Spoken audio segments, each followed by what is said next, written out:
Hello, welcome to Atheist Bible Study. I'm Joe Dixon.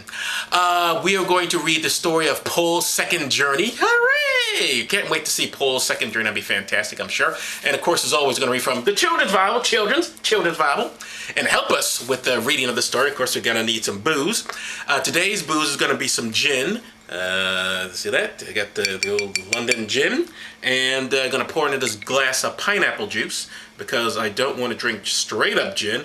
So I just put a little bit in the pineapple, and now I'm putting in the gin on the pineapple juice, and gonna drink this baby down. And then we're gonna reread. Gonna reread the Children's Bible. Paul's journey. Yeah, Paul with Barnabas.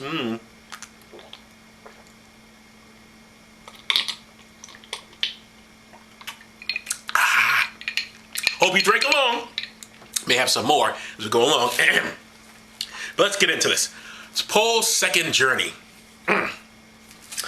After some days, Paul said to Barnabas, "Let us go again and visit our brethren in every city where we have preached the word of the Lord and see how they do." Yes. But a disagreement arose between them, and it was so sharp they went their separate ways. That's right, ladies and gentlemen. It doesn't say, it just says in the Bible, they had such a disagreement, so sharp. It doesn't say what the disagreement was. I think it may have been this. Paul was like, "Let's go visit our brethren." And Barnabas was like, "I don't want to visit our brethren. Leave them alone. What's the big deal?" "What do you mean, leave them alone? We gotta make sure they're preaching the word of Jesus."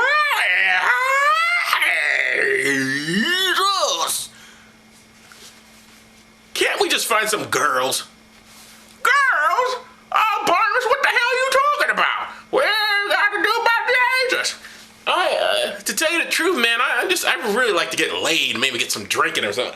Drinking and laid? Oh, Barnabas, you bastard! Don't you bring me up about no getting no drinking and no laid. I don't even know what that is. That English? What are you saying? I'm saying listen.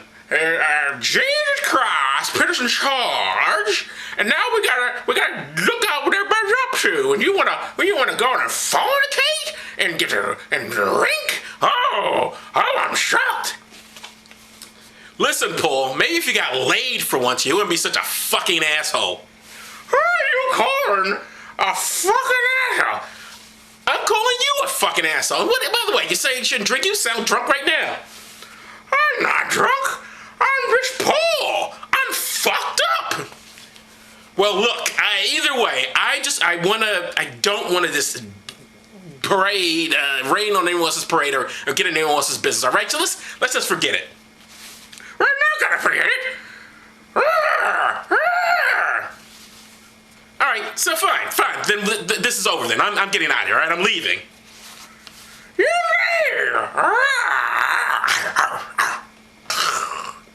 And that's how that went. So Paul and Barnabas had a sharp disagreement. It says it in the Bible. Children's Bible says in the Children's Bible that they had a sharp disagreement, so they went their separate ways. Barnabas sailed to Cyprus, where all the bitches were like, gotta get me some pussy. And it doesn't say that in the Children's Bible. We can interpret. If people can interpret all sorts of stuff in the Bible, I've decided I'm going to interpret that that's what that meant. Barnabas went on to get him some weed and some pussy. And Paul went through Syria and Sicilius? I don't even know how that word is. And part of Galatia. This is going to be great, folks. I'm not going to pronounce a bunch of cities I can't pronounce. Then after passing through Mysia, he came to Kars Mysia. Paul went through Kars Mysia, ladies and gentlemen. He came down to Troas. Troas, I don't know what these words are. There a vision appeared to Paul in the night. A man of Macedonia stood and begged him, saying, "Come over into Macedonia and help us." And after he had seen the vision, that's Paul now, after he had seen the vision, immediately he set out for Macedonia from Taurus, or wherever you pronounce that word. He came into a straight course to Samothrace, and next day to Neapolis, and there to Pilpila, and for the Hishuka, and I don't know. These are weird. These are not American names. God damn it, I can't pronounce them. Anyway, he went here, he went there, he went there, which was the chief city of the part of Macedonia in a Roman colony, if that's important to us. And it will be, because he's not supposed to be in a Roman colony, as we'll find out. Anyway. And it came to pass, as Paul and Silas, S-I-L-A-S. I probably should have read this before I turned on the camera. Whatever. Who does rehearsals? You know who didn't do rehearsals? Jackie Gleason. All right. And it came to pass, as Paul and Silas, disciple from Jerusalem, chosen by Paul to accompany him. I don't know where he came from, but all of a sudden he's accompanying Paul, okay. Went to pray. A certain girl possessed with a spirit of clairvoyance. I am possessed with the spirit of clairvoyance. I can see that you are one with the gods. I can feel it through my clairvoyance. Which brought her masters much gain, met them. So her masters much gain, met them, it says. So she met them with her, but she gave much gain to her masters from her clairvoyance. Who her masters are, I don't know what that means. Why does she have masters? Girl, slave doesn't say, just says she has masters, which kind of implies slave, which is not good. For the children, children. But hey, well, children need to know about slavery and how good it is. Thank you, Bible. Bible, wonderful, wonderful Bible. Children's Bible. All right, anyway, her masters, blah, blah. Anyway, where's this? The men, she followed them and cried, saying, these men are the servants of the Most High God, who tell us the way of salvation. He is the Most High God, tell us about salvation. I got clairvoyance. This she did many days, but Paul, being grieved, turned and said to the Spirit, I command you in the name of Jesus Christ. I command you in the name of Jesus Christ to come out of her.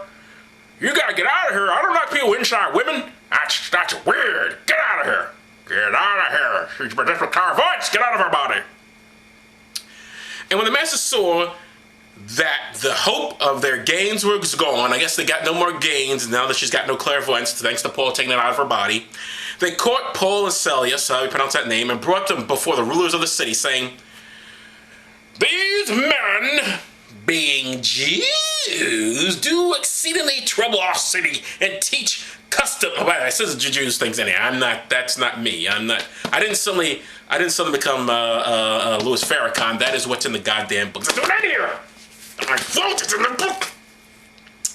These men, being Jews, do exceedingly trouble our city and teach customs which are not lawful for us to receive, being Romans.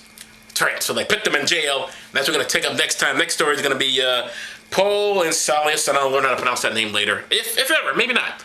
Are in prison. So that's next on Atheist Bible Study. Going to be Paul, who's back in jail. He was in jail before, wasn't he? He was in jail again, and he's with Silas, and then went in jail because they held a girl with clairvoyance, and they got the clairvoyance out of her, and her masters got him mad because apparently she was a slave. They didn't free her, but they did get the clairvoyance out of her or something, and so that's the good thing. And the point is that you can't be free unless you're in Jesus. That's the main thing. Who cares you're in bondage? Who cares if people own your own you as property? Just as long as you got Jesus. Jesus. Just it makes your belly warm, doesn't it? Atheist Bible Study, ladies and gentlemen. Joe Dixon. Thank you very much. See you next time. Oh, you know what? Actually, let's have another. Let's have one more on the road before we leave here. Let's have another. Get out your gin. Get out your London gin. Put it on the rocks, ladies and gentlemen, and let's all drink to the wonderful Paul and his magic of getting out the clairvoyance and keeping slavery. Yeah! Praise his name, praise it. All right, see you next time.